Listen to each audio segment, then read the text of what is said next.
People have enjoyed the book, The Ancient One, for now 25 years. In advance of this new edition, I'd like to reveal for the first time how the story was inspired. I was hiking in California in an ancient grove of redwoods. I decided I'd like to spend the night.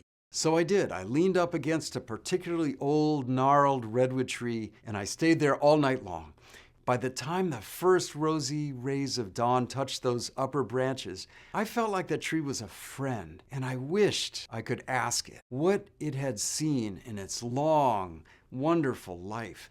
That question actually led me to write the story, The Ancient One. This story is centered on Kate, a brave teenage girl. Her town in Oregon is in turmoil. Partly because in a remote crater near the town, a lost grove of redwood trees has been discovered. But this is not only about the fate of those trees, it's about the fate of that town. They're intertwined and they're actually connected, which Kate discovers as she enters into the crater, explores it, and discovers the oldest tree in the grove is not just a tree, it's a time tunnel. And it was called the Ancient One. When she travels back in time, she has a great adventure. She actually solves the mystery of what happened to a lost tribe of Native Americans who had mysteriously disappeared. She learns something very important and then is ready to travel home. The trouble is that even then, in the present time, there are people who have followed her into the crater and are about to cut down the ancient tree. If that happens before Kate gets all the way home, her quest will be lost, everything she's done will be destroyed, so there's a race to the finish. Kate pleads with the old tree, take me home as fast as you can. And this is how the tree responds.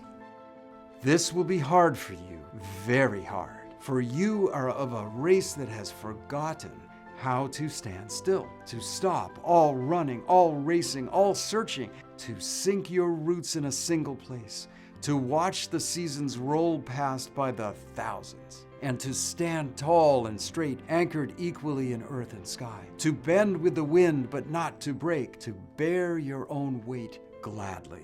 As she listened to the low, richly toned voice, Kate began to hear something else, something even deeper than the voice of the tree. It was a rushing, coursing sound, like the surging of several rivers. She realized with a start that this was the sound of resins moving through the trunk and limbs of the tree, and strangely through her own self as well. Then she heard something more. With all her concentration, she listened to a distant gurgling sound. It came from far below her, rising from the deepest roots of the tree. They were drinking, drawing sustenance from the soil. Another sound joined with the rest, completing the pattern.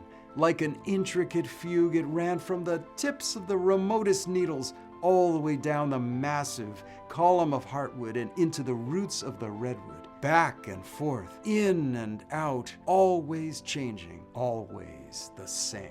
This was the sound, Kate realized at last, of the tree itself breathing, the sound of air being cleansed for all the creatures of the forest, the sound of life being exchanged for life, breath for breath.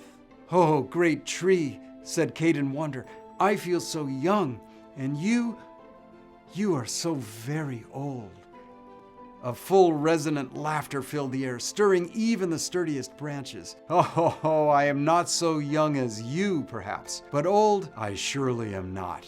The mountains, they are old. The oceans, they are old. The sun is older still, as are the stars.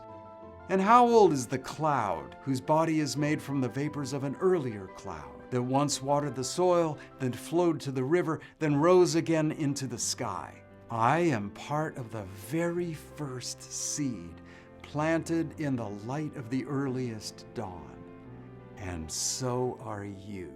So perhaps we are neither older nor younger, but truly the same age. As she listened to the rhythmic breathing of the tree, Kate felt herself beginning to breathe in unison. A sense of her body was slowly returning, a body that bent and swayed with the fragrant wind. Every element of her being stretched upward and downward, pulling taller and straighter without end. Her arms became supple, sinewy limbs. Her feet drove deeply into the soil and anchored there. She felt tall and strong, centered and surrounded, sturdy and whole, content beyond human experience. A sweep of time swirled past, seconds into hours, days into seasons, years into centuries. Spring, azaleas blossoming and pink sorrel flowering. Summer, bright light scattering through the morning mist, scents of wild ginger and licorice fern. Autumn, harsh winds shaking branches, gentle winds bearing geese. Winter, ceaseless rains, frosty gales, more rains brewing. Again and again, again and again. Seasons without end, years beyond count. Fire rages through the grove, scarring the outer bark. But still the tree stands. White rot infects many branches, but still the tree stands. An earthquake rattles the forest, toppling many others, but still the tree stands. Then comes a peaceful day when the mist spirals gracefully skyward. A doe and her fawn step serenely into the glade, nibbling at the ferns. Then suddenly, a sound unlike any other sound ever heard fills the forest, piercing, screeching, banishing forever the centuries of stillness. A shudder, a scream of pain erupts from her whole being. Stop, stop, please, go away, leave in peace. But the pain only deepens. The sound grows louder. It is the sound of chainsaws. So Kate has returned to the 21st century. But the story doesn't end there. My greatest hope is for just an instant you could feel the adventure of Kate's experience, and maybe also that you could glimpse just a hint of the magic of an ancient redwood tree. Enjoy the ancient one.